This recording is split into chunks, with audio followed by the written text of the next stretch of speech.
So here is the math scenario. And I'm going to explain it to you because I know that, as I said, at first glance, you probably don't love this or even have a clue what's happening here. But let me find this chart to make you feel a little bit better. This is using a chart that is smarter than any of us in this room. Because if I was to ask you folks, just off the top of your heads, how much you had to pay each month to pay off $300,000 at 7% interest, not a single one of you knows, and that's okay. I don't either. And so when it comes down to it, there is a chart that kind of discusses what this actually looks like. And so the math is a little bit nicer than what you're probably thinking. So let me explain it. Don't panic yet. The borrower wants to borrow $130,000 at 7.5% for the 30 years. The loan factor is 6.99 per thousand borrowed. The estimated annual taxes are $1,200, and the estimated annual insurance premium is $360. What is the monthly pity payment? The biggest thing that's probably throwing you for a loop is that loan factor of 6.99. You probably don't have a clue what I'm talking about. Let me show you. There is an amortization chart, is what we call it, or a debt service chart, whatever you want to call it. Okay, and this chart is smarter than all of us. So let me explain this chart, folks. This chart takes the terms of a loan, years, and interest rate, and it tells you how much you would have to pay each month to pay off a $1,000 balance. That's what this means. That's it. So in other words, okay, let me show you how this kind of plays out. If I was borrowing $1,000 and I promised to pay it back over the next 30 years at 4.5% interest, you find where these two lines intersect. And so to pay off $1,000 over the next 30 years at 4.5% interest, I would have to pay $5.07 a month. That's it. That is all this is stating. I would make a monthly payment of $5.07 based on these loan terms to pay off $1,000. This chart is based on 1,000. Does that make sense for everybody? That's it. Now, here's the question, folks. When we're buying houses, are we only borrowing $1,000? No. And so all you have to do, let's say that your loan amount, let's just use $200,000 again because it's easy. We know how much you'd have to pay each month to pay off $1,000. And so the way that you figure out how much you'd have to pay each month to pay off $200,000 is you figure out how many times does 1,000 go into that number. That's it. So now if we were dealing with, did I close my calculator out again? I'm so mad at myself. If we were dealing with this fictitious scenario that I just gave you, of 4.5% interest over 30 years, you're going to say, okay, well, 200,000 divided by 1,000, it goes into it 200 times. And so you would have to pay $5.07 200 times each month in order to pay off $200,000. In other words, 200 times $5.07. This is your principal and interest payment. That's it. That's all this is. This is how you find a principal and interest payment on a loan type, or based on loan terms. Because this chart tells you how much you'd have to pay each month to pay off 1,000. So you just have to answer the bigger question of, okay, well, how many times does 1,000 go into what you actually borrowed? So if I go back to this scenario or the actual problem in the slides, really quick, 7.5% for 30 years. Well, we go back to that chart and I find 7.5% at 30 years. That's where that 6.99 came from. Because based on 30 years, because you can't see it, but this is the 30-year column right here. Based on 30 years at 7.5%, you would have to pay $6.99 a month to fully amortize $1,000. And so all we're doing in that scenario is we're saying, okay, you borrowed 130. How many times does 1,000 go into that? So you divide by 1,000. So you have to pay that much, that many times each month. Or in other words, 130 times 6.99. And this gives you your principal and interest payment. How much goes towards debt service? Taxes and insurance are not part of this. It's just debt service. But your principal and interest payment each month would be $908.70. I'm going to let that sink in for a second and see if you have any questions before I explain how do you actually find the final answer on this one.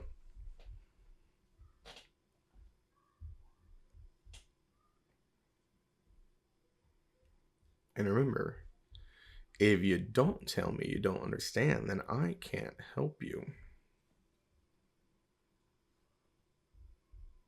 Can you pull your calculator back up?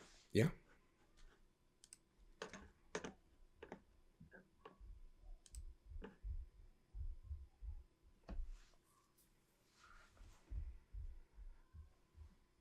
Now here's the thing that you have to understand about the chart. One of two things would happen on a test question. They're either going to give you the amortization factor like this question has, and you don't need the chart when that happens, or they're going to give you a picture of the chart and you'll be able to use it exactly like I just showed you. More often than not, they will just give you the amortization factor, the number that's pulled from the chart.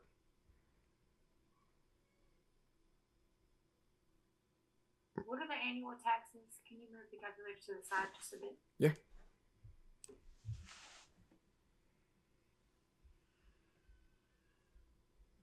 Yeah, I'm going to walk through some more with you, but I just want to make sure y'all are kind of with me before we finish this out. Now, some of you are already finishing this out. So, folks, all we found thus far is the principal and interest payment.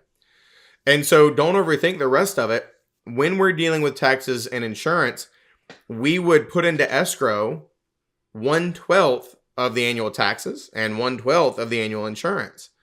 And so, of course, in this example, taxes are $1,200. So 1,200 divided by 12 is 100. So how much is the T? $100 a month for taxes. And then your insurance premium is $360 annually. So you take your $360 divided by 12. How much needs to go in for insurance each month? $30. So the question is, what is your pity payment? Add them all up.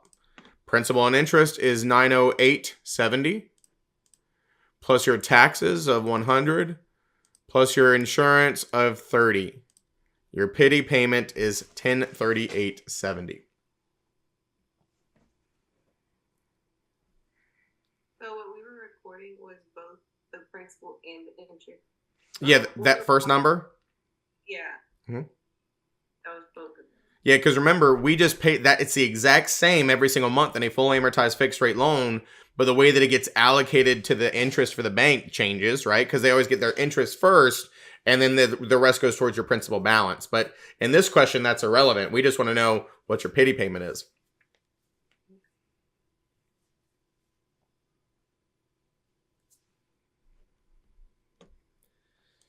So let me show it to you, with a slightly prettier answer because, obviously I just scribbled mine with that little digital pen. But all we're doing is we're taking that loan factor, which is how much you would have to pay based on the loan terms each month to pay off $1,000.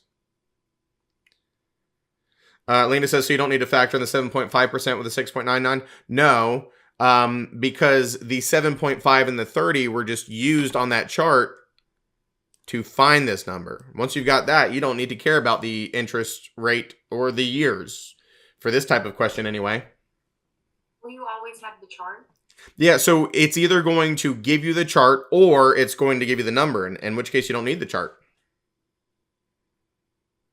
Right? Because the only thing I used that chart for just a few seconds ago was to find this number, but it's telling you what the number is. So you don't need the chart. So you do need to remember that that chart's based on 1,000, and that will never change. So even if you can't see the chart.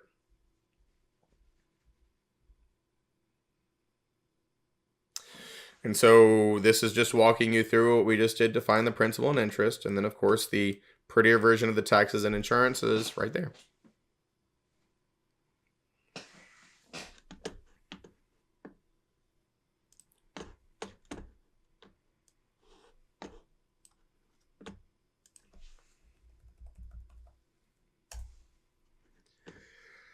So let me see if I can give you another example to kind of get a better feel for this, because I know it's such an abstract concept that even though it's not hard, you still probably don't love it.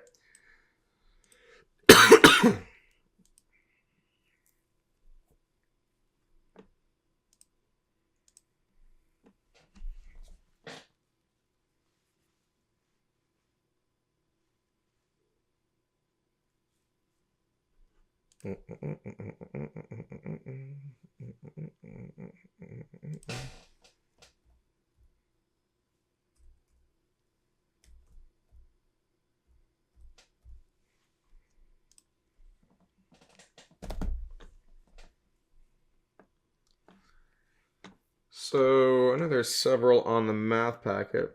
Synthil says, what is the reason you have used divide by 1,000? Because that chart is always based on 1,000. I'm telling you that amortization chart says this is how much you have to pay each month based on the given loan terms to pay off $1,000. And so we're not trying to pay off $1,000. We're trying to pay off 130,000. So we're going to say, how many times does 1,000 go into it? We're using the information on 1,000 to figure out how much we'd have to pay for the actual loan amount in this example. So it's always going to be based off of 1,000 for this style of question.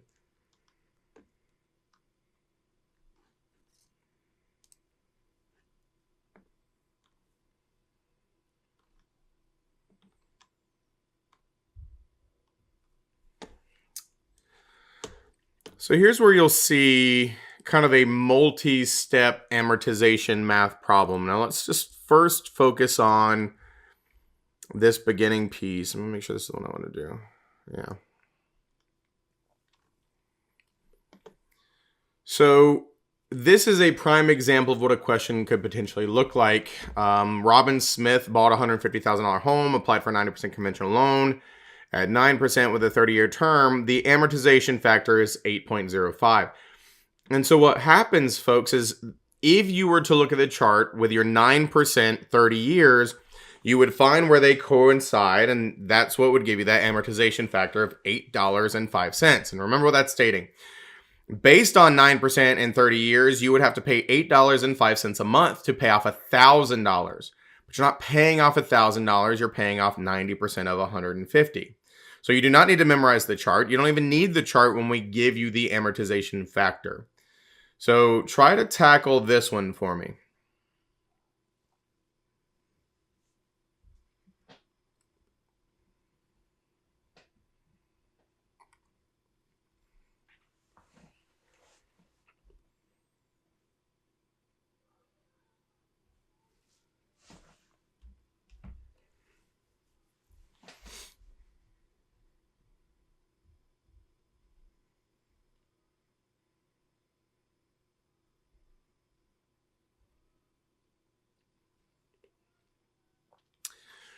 Now, I'll tell you why some of you are getting different answers. You are only paying off what you borrowed, not what the house was purchased for.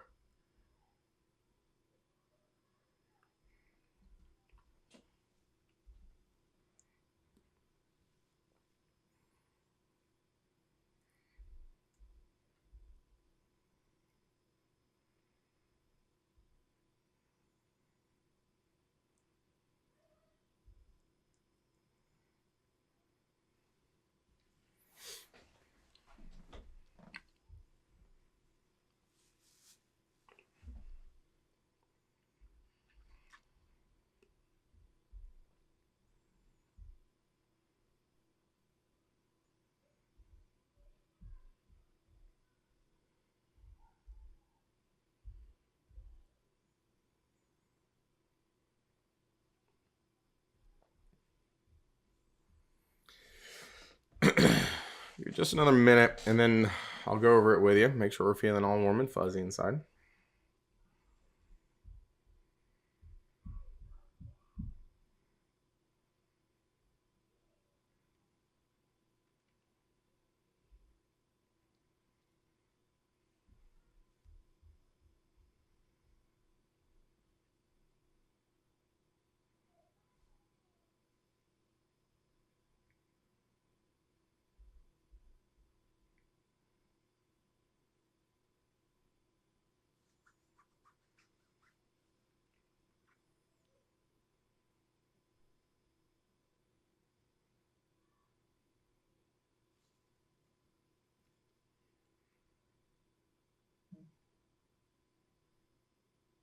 So, Robin Smith bought a $150,000 home, applied for 90% conventional loan, 9%, 30-year term, amortization factor of 805. First things first, you need to find the loan amount. $150,000 purchase price times your loan to value ratio of 90% gives you a loan amount of $135,000. That is what you are paying off. You only have to pay off what you borrowed. You would have put 10% down as a down payment, and obviously that doesn't come into play here. So, you know how much you have to pay each month to fully pay off $1,000 based on these loan terms, but what you're trying to decide is, well, how many times does 1,000 go into this amount? That'd be 135 times. Your amortization factor of 805, 1,086.75 for principal and interest, or C.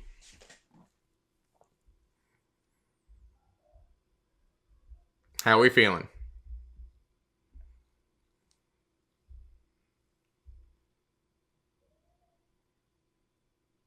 Which part, Janet? Why bad? Talk to me.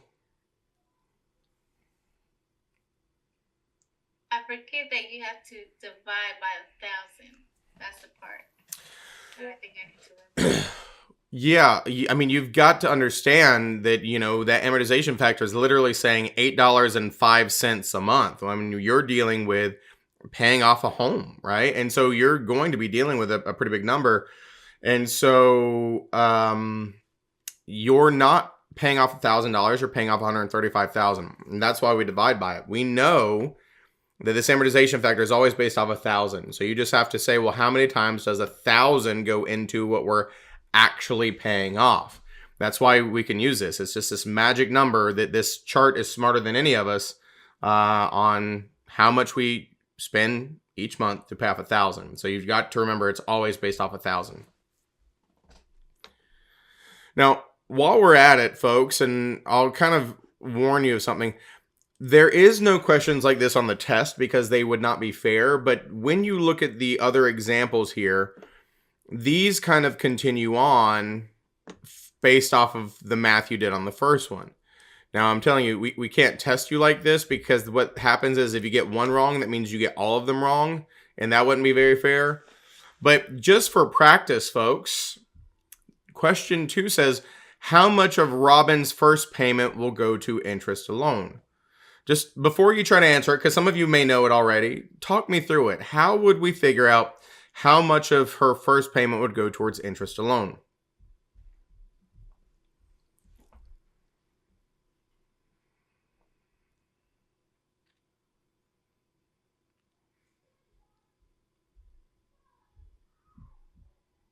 Remember, interest always gets paid first. So we've got to find the interest and subtract it from the principal and interest payment to find what's going to go to our principal balance. There you go, Bridge. Find the annual interest and divide it by 12. And there you go, Brad. So what we're looking at, folks, is your principal balance, yet again, times your interest rate of 9%. So 135,000 times 9% gives us annual interest, but we're not making an annual payment. We're making a monthly payment. So we divide by 12. So how much of her first payment is going towards interest? $1,012.50. Everybody see what I did there? Principal balance times your interest rate gives you annual interest, but you're not making annual payments, you're making monthly payments. Divided by 12 to get how much is going to go towards your interest to begin with. Now remember what I told you just a few moments ago, and this is the amortization math I already taught you, or should I say showed you. Now that you know that, folks, everything that does not go towards interest of that monthly principal and interest payment goes where?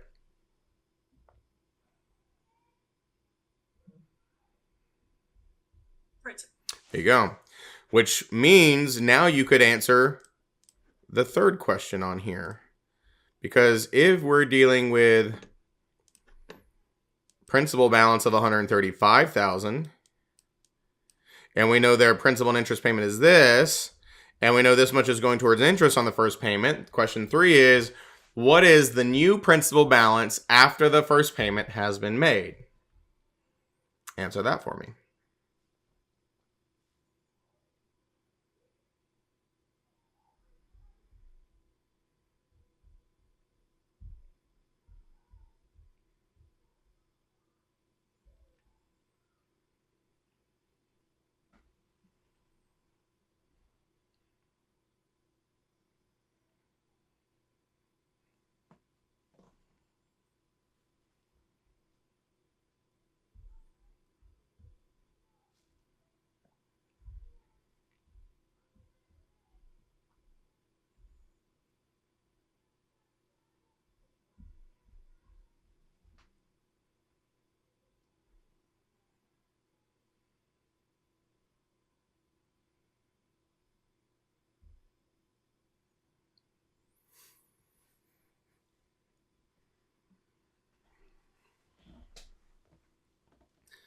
Seeing some consistency in the answers, which is typically nice. Typically. So, you take your principal and interest payment of $1,086.75. Subtract out the amount that's going towards interest on payment 1, which is $1,012.50, which will give us how much is getting applied towards your principal balance. So $1,086.75 minus $1,012.50 leaves $74.25. Now, obviously, that's not the answer. You need to subtract that from your principal balance. So your $135,000 principal balance minus your $74.25. $134,925.75, or C.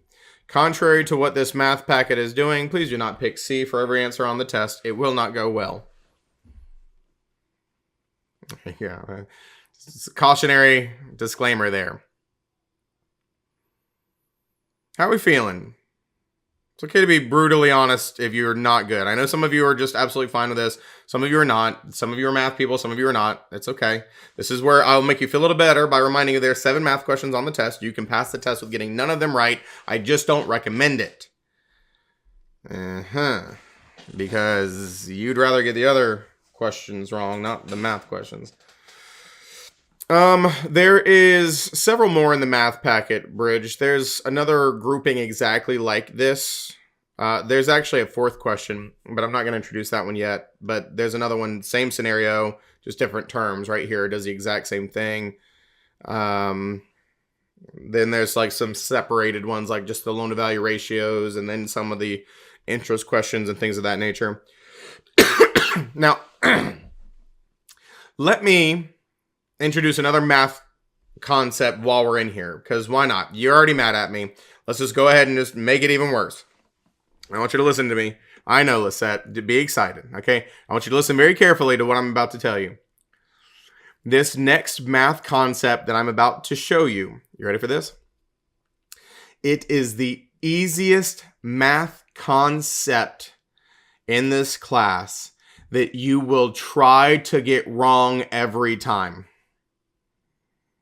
Doesn't that sound fun? The easiest math concept that you will try to get wrong every time.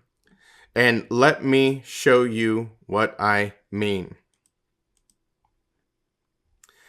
I'm not going to teach you anything. I'm not going to tell you anything. I want you to look at this one and start working on it. Just do whatever speaks to you.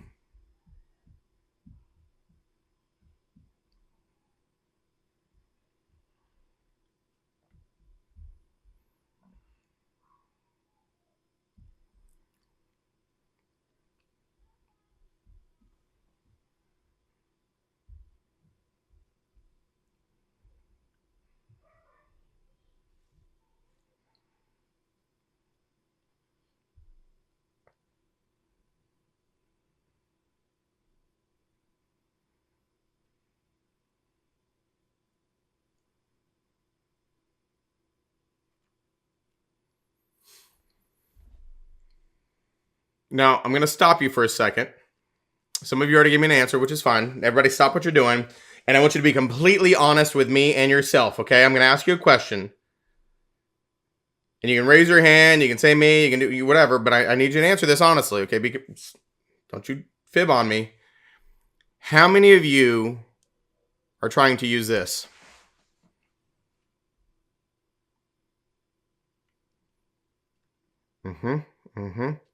I appreciate the honesty. Stop it. Folks, this number already includes this. You know what their principal and interest payment is. We've already told you that. So this is why I told you this is the easiest math concept that you're going to try to get wrong. You ready for this? You have this financed for 20 years. How many payments is that?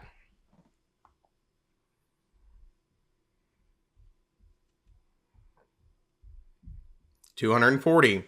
So take 240 and multiply it by this number.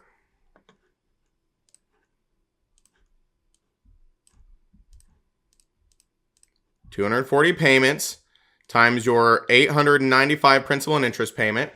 Now, this number that we just came up with is the total paid over the life of the loan, but I want to know how much is interest. Well, folks, everything that's not your principal balance is the interest. How much was your principal balance? $120,000. So subtract out the amount that you borrowed. Everything else is interest. Do you see what I'm saying? That is the easiest math concept that you will try to get wrong because your brain sees interest paid over the life of the loan and you want to grab that interest rate. Don't do it. It's already in the principal and interest payment. So you just take your principal and interest payment, multiply it by the number of payments to get your total paid over the life of the loan, subtract out your principal balance. That's your interest. Everybody with me? So to that point, do this one for me. Now that you know the secret.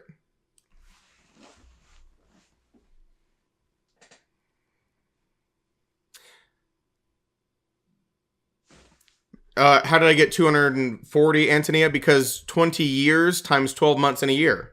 240 payments.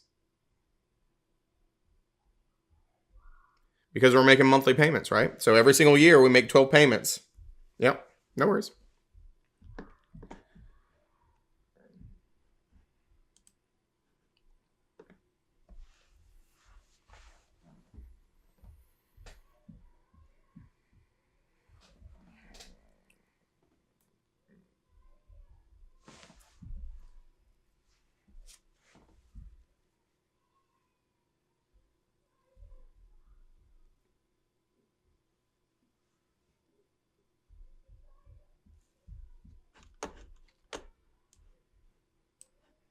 What you got, Raphael? On the first one, I've got the same as a couple of colleagues, the 156,000. What's the question? I was just wondering how would the math be? Are you talking about, well, I don't... 6%. Say that one more time. I'm not sure I'm understanding your question. Okay.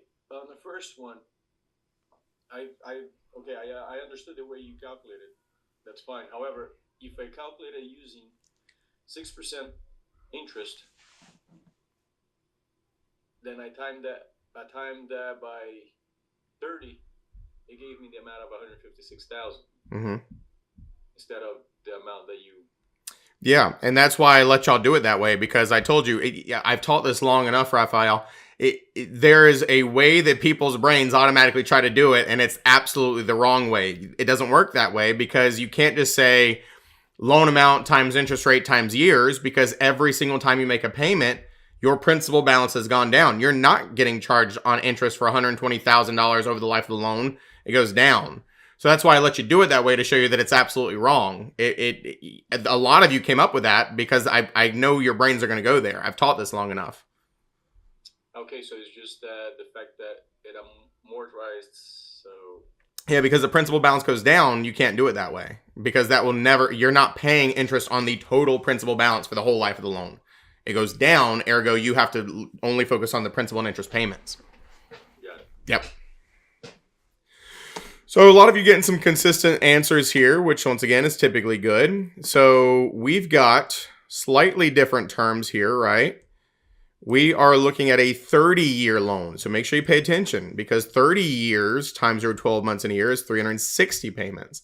360 payments times your $1,000 principal and interest payment means you're going to pay $360,000 over the life of the loan, but that's not all interest. You borrowed $165,000. So after that's taken out, what's left is interest, or $195,000 in interest. And that's what I was getting consistently in the chat. So I'm going to say it again. Folks, this is the easiest math concept that you will try to get wrong, because after tonight, it will go back into the ether. And when you get this on a test question, you will want to do what Raphael was just talking about, right? 30 times 306, or, like, it doesn't work that way, right? You can't just do principal balance times interest times 30 years, because that's not accurate. You are not getting charged interest on the principal balance for the entire 30 years. So you got to use that principal and interest number that does amortize, that is based on an amortization schedule, because that's how this works. So easiest math concept that you will try to get wrong time after time. Now, of course, that's what this is, right? Just explaining the math concept that I just taught you. I don't necessarily like doing it on the slide, because I like to let your brains do it the wrong way, so I can emphasize that it is the wrong way, so that hopefully you'll remember that when you come to the test. But I've seen it. People always try to do it that way. So principal and interest times the number of payments, 10 years, 12 years, 20 years, 15 years, 30 years, whatever it is, just make sure you get it right. And then you subtract out your principal balance, and that is your interest over the life of the loan. And then, of course, folks, you could have questions as simple as just calculate the simple interest, and that's just principal balance times your interest rate. And they may won't just leave it at that. A lot of times, though, this math is part of, a larger scale math question where we're looking at amortization math. And so let me give you kind of like the more difficult side of these things. When we're calculating interest and things of this nature, you may possibly get a question that says, here's the purchase price, here's the loan amount, here's the interest rate, here's the principal and interest payment, and it wants to know what your principal balance is after 2 payments, which would mean that you would have to calculate, you take your principal and interest, calculate the amount of interest going on your first payment, take your principal balance away from, so on and so forth. And so that's what this is an example of right here, which you just did on the worksheet. So in this one, monthly principal and interest payment of $498.75 with a loan amount of $75,500 at 7% interest. And so it wants to know after the first month's payment, what is the new loan balance? So we just did this. Loan amount times your interest rate gives you annual interest. Divided by 12 gives you your monthly interest. And so now you could subtract that from your principal and interest payment and apply it so that we know that the new balance is $75,441 after that small amount of principal gets applied. And as I said, they could say, well, what would be your principal balance after 2 payments? And then you'd have to do it over again. So you would take this number, multiply by your 7%, divided by 12, so on and so forth. And there's, the practice in the math packet, but it's not overly difficult. It's just tedious. And the reason why the math packet exists is to practice this. Any questions, comments, concerns about any of these math concepts before we move on? Away from math, but not necessarily in anything better. Donnie, you like that? Not necessarily anything better? Yeah. Listen, I just got to be real with you.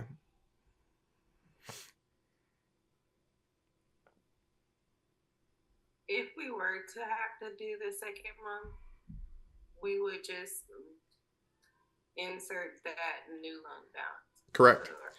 So if the question that we're looking at right here was what would be your principal balance after 2 payments, you would now take your new balance for payment number 2, right? $75,441.67 times your interest rate of 7% divided by 12. And so that means when you make your second payment, which is also this much, we would need to take out $440.08.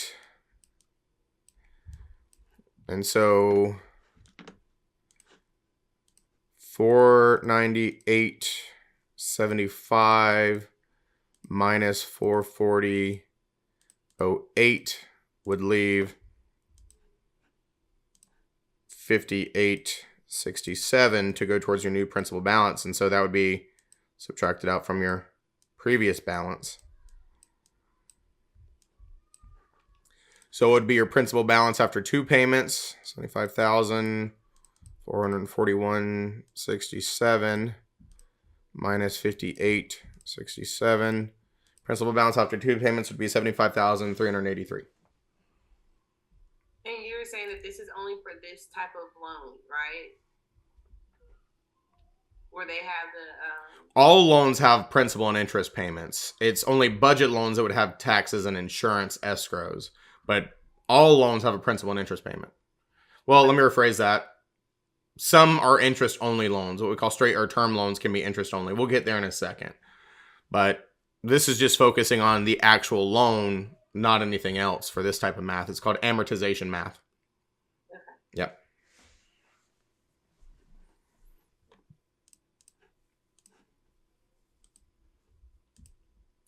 So let's get into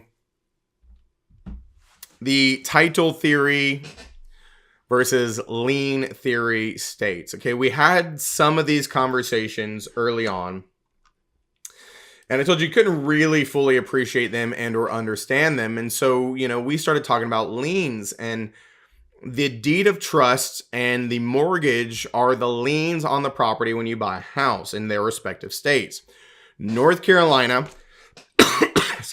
is a title theory state, and they utilize a deed of trust as the lien that attaches to the property. It's a specific lien, right? We said liens that attach to a specific piece of real property are called a specific lien. General liens attached to a person. So North Carolina is a title theory state, and we use a deed of trust, which is why I told you we don't technically have mortgages. That's why it's always kind of like a misnomer in North Carolina. Do we still use that term? Sure. But do we actually have them? No. And so then in other states, which North Carolina is not, those are called lien theory states, and they do actually utilize a mortgage. Now let me explain North Carolina first, folks. Here's what happens, okay? When you go and you buy a house in North Carolina, there is going to be a deed that is given to you by the seller. I'm going to block this out. Okay, we're talking about North Carolina, title theory state, deed of trust. Here's what happens. You buy a house, and you have a deed where the seller is the grantor and you are the grantee, right? You have received this title, this concept of ownership. We talked about this way back when. And immediately after you receive this title to this property that you've purchased, you actually sign away that title to another third party called the trustee. And the trustee holds your legal title on behalf of the beneficiary, which is the bank. And so this is why we call this a power of sale foreclosure. Somebody, you signed away your legal ownership to somebody else, albeit temporarily, and they are holding it. So it uses a three-party kind of structure. There is the grantor, the beneficiary, and the trustee. Now, I want you to think about this, okay? The grantor is the borrower. Why do you think in this relationship we call them the grantor?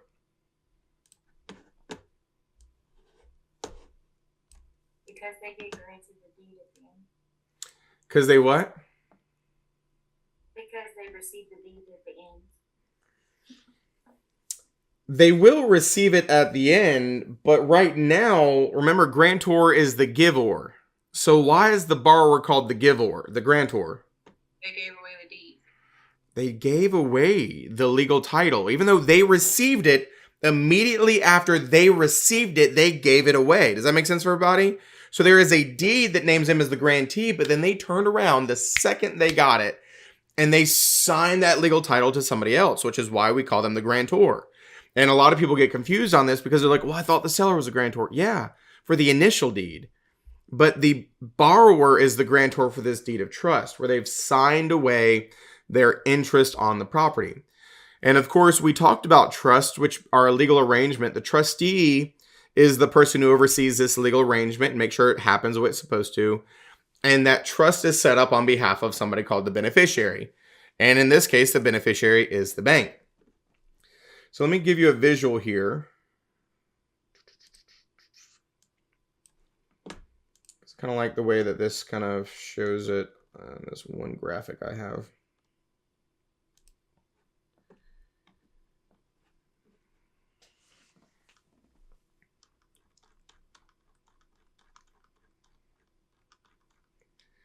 So here is the visual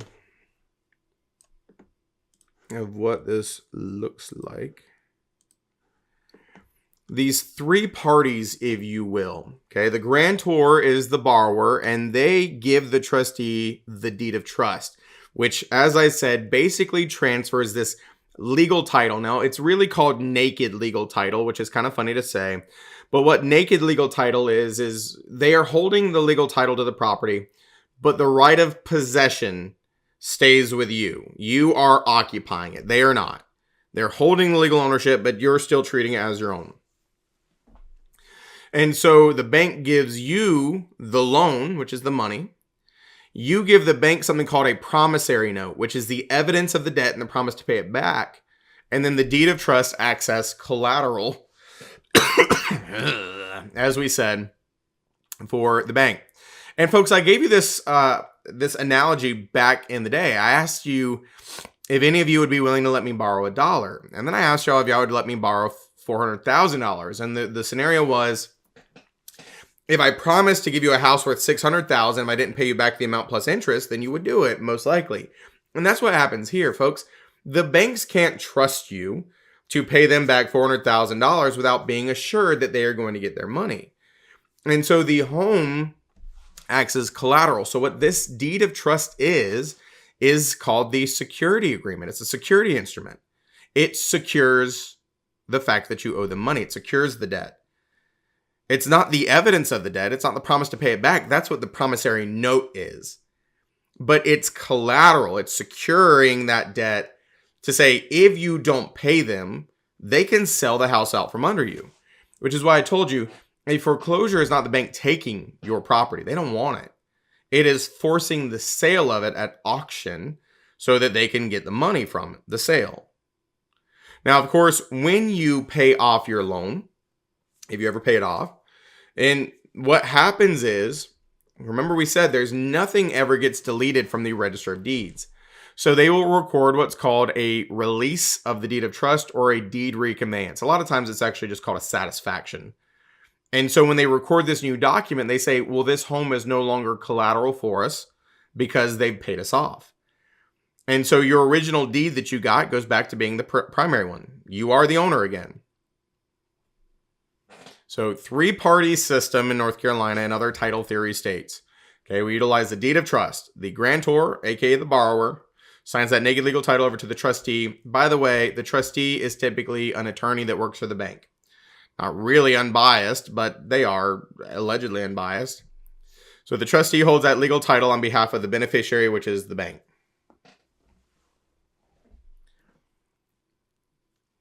There you go. I have a quick question. Yeah. Do you ever get, once the loan is satisfied, does the bank ever provide a physical copy of that, or is it just it's reconveyed and recorded at the Register of Deeds office? In theory, they should be sending you a copy of it, legally speaking, but it is recorded in the public record. But remember earlier, Beverly, when we were talking about this, I said that is one of the most, I'm not going to say common, but it is one of the title defects that can happen, is sometimes banks forget to record the deed reconveyance. And so you can't find it. So it looks like the property's still collateral, even though you've already paid off the loan. Okay. Yeah. So, three parties. Okay, this is how we do this in North Carolina. Now, folks, a couple last honorable mentions here. If you were to look at this from a legal point of view, we would actually state that the borrower holds equitable title. When did you hear that term previously?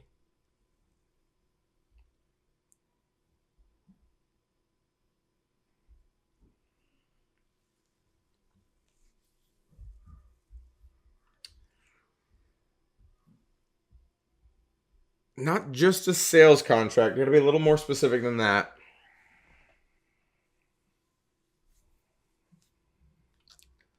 Yet again, not just contract law either. It's got to be more specific. Equitable title. Equitable title. Equitable title.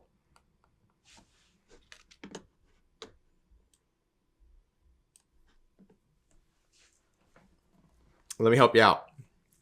The installment land contract, aka the land sales contract, aka the contract for deed. Remember, I told you that kind of works like a rent-to-own scenario where they have this agreement between the seller and the buyer that the buyer is going to make installment payments to the seller.